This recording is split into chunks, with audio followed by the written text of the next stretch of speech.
সংসার করতে গিয়ে যে এতটা সাংসারিক হয়ে যাব কখনো ভাবতেই পারিনি।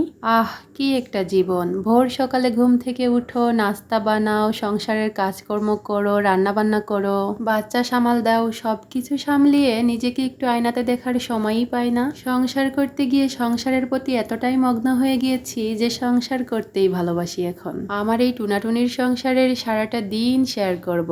হ্যালো এভরিওয়ান, আসসালামু আলাইকুম সবাইকে। আশা রাখছি আল্লাহ পাক আপনাদের সবাইকে সুস্থ রাখছেন। মেয়েদের কাজের কোনোই শেষ নেই। সকালে ঘুম থেকে উঠেই তো কাজ শুরু করি, কিন্তু কাজ যেখানে কমবে সেখানে বাড়তেই থাকে। যাক, তারপরেও খুব ভালো লাগে সংসারের কাজকর্ম করতে।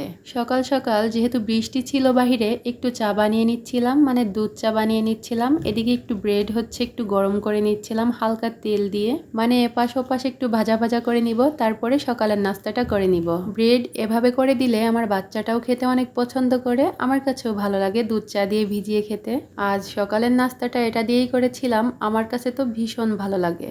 এখন তো দেখতেছি দুধ চা আর এই ব্রেড একটা ভাইরাল টপিক হয়ে গেছে, সবাই দেখি এই জিনিসটা ট্রাই করতেছে। আমার কাছে তো ভালোই লাগে, কারণ আমি মিষ্টি খেতে অনেক বেশি পছন্দ করি। এই তো ব্রেডটা একটু এপাশ ওপাশ করে ভেজে নিলাম, তারপরে যে চাটা কাপে ঢেলে নিচ্ছিলাম। বৃষ্টির দিনে এরকম নাস্তা হলে আমার আর কিছুই লাগে না। যাই হোক, সকালের নাস্তা রেডি করে নাস্তাটাও করে নিয়েছিলাম, তারপরে আবার রান্না বান্নার চাপ আছে, সংসারের কিছু কাজকর্ম আছে, যেই কাজগুলো আমার প্রতিদিনই করা লাগে, না করলে একদমই হয় না। এই তো এখন একটু নাস্তা করে নিচ্ছিলাম এখানে বসে বসেই। এই জিনিসটা যে আমার কাছে খেতে এত বেশি মজা লাগে, মুখে দেওয়ার সাথে সাথে একদমই মিলিয়ে যায়, আসলে অনেক বেশি মজার। এরকম করে আমি ছোটবেলা থেকেই খাই। জীবনটা যে কত কঠিন সবসময় আমি ভাবি, কি থেকে কি হয়ে গেছি। এখনো তো ধরতে গেলে কিছুই হয়নি, আস্তে আস্তে বয়স বাড়বে, আরো অনেক কিছুর পরিবর্তন হবে, সবকিছুই মানিয়ে নিতে হবে যেহেতু আমরা মেয়ে মানুষ। এই যে ভোরবেলায় যে ঘুম থেকে উঠেই তো কাজ করতে লেগে পড়ি, রাত হওয়ার আগ পর্যন্ত কাজ যেন শেষই হয় না। যখনই শেষ করতে যাই তখনই আরেকটা কাজ চোখে পড়ে যায়।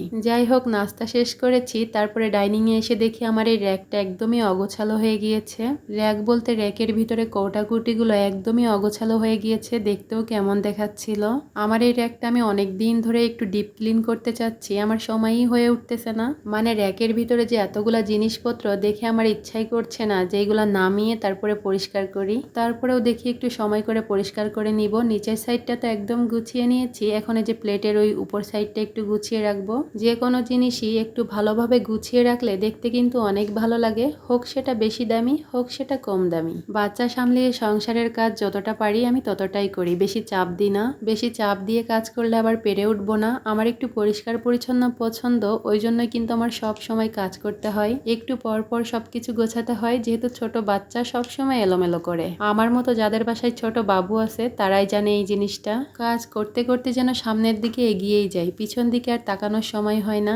আমি কেমন যেন একটা কাজ করতে গিয়ে হাজারটা কাজ চোখে পড়ে, সেই কাজগুলো না করা পর্যন্ত একটুও ভালো লাগে না। যাই হোক, র্যাকটা তো সুন্দর করে গুছিয়ে নিয়েছি, তারপরে আবার ফ্রিজটাও পরিষ্কার করবো আজ। ফ্রিজের উপরে অনেক বেশি ময়লা হয়, আর ফ্রিজ এমন একটা জিনিস যেটা দিনের ভিতরে হাজারবার ধরা পড়ে, ওই জন্য ময়লাও একটু বেশি হয়। তবে আমার ফ্রিজটা দিনের ভিতরে অনেকবার খোলা পড়ে, আমি খুলবো আবার আমার হাজবেন্ডও খুলবে। ফ্রিজের এই উপর সাইডটা অনেক বেশি ময়লা হয়, সাদা এক ধরনের ধুলা পড়ে। ভাবতেছি ফ্রিজের উপরে কিছু একটা দিব যাতে করে ময়লা একটু কম হয়।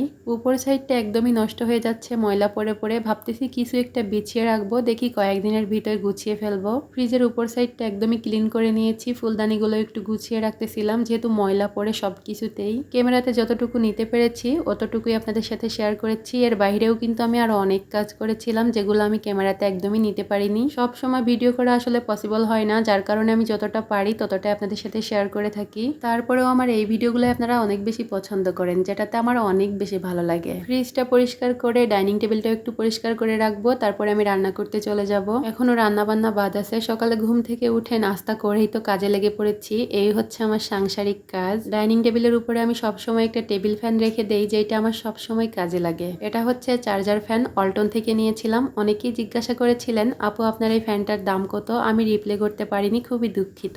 এই ফ্যানটা আমি 2 বছর আগে নিয়েছিলাম, 5K নিয়েছিল মেবি। যাই হোক, চার্জার ফ্যান গরমকালে অনেক বেশি উপকারী, যাদের ছোট বাচ্চা আছে তাদের তো লাগেই লাগে। এই তো ফ্যানটা একটু পরিষ্কার করে রেখে দিয়েছি, তারপরে ডাইনিং টেবিলের উপর সাইডটা একটু গুছিয়ে রাখছিলাম যাতে করে দেখতে অনেক বেশি সুন্দর লাগবে।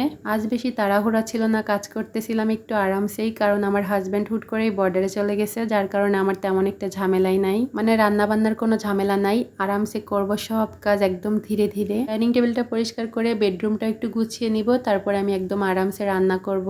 আমার আজকের এই ছোট্ট ভিডিওটি যদি আপনাদের কাছে ভালো লেগে থাকে তাহলে অবশ্যই সুন্দর একটা কমেন্টস করে জানিয়ে যাবেন। আজকের ভিডিওটি এই পর্যন্তই। আল্লাহ হাফেজ।